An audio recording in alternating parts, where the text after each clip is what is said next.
Semua kau raya dekat Kobe's Bunga Bakery ni semua kau premium kau mah. Bila dengar je kuih raya premium, rasa dia mestilah sedap. Bukan sedap je, lawa pun lawa. Atau yelah bahan yang digunakan tu bahan yang berkualiti tinggi.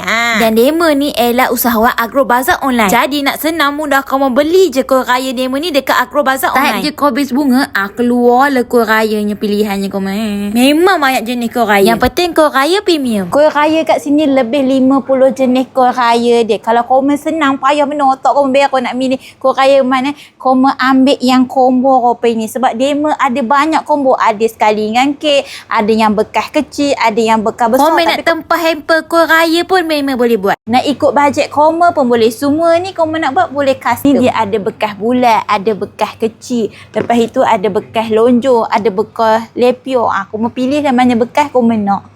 Semua produk dekat dalam ni kalau ada vendor yang hantar itu ialah produk IKS, usahawan IKS. Semua produk dalam ni semua orang Melayu kita punya halal. Dan Dema ni bawa anda Fama, usahawan Fama. Bagus Fama ni nolong orang. Kobe's Bakery yang pergi ni dekat Parit Buntar. Dema ada 2 cawangan, satu dekat Parit Buntar dan satu lagi dekat Tepi. Aku apa lagi memang belilah kuih raya premium ya. Komen pada nak beli kuih raya premium, jangan lupa datang dekat Kobe's Bunga Bakery. Cawangan Tepin ada, cawangan Parit Buntar pun Dema ada. Komen.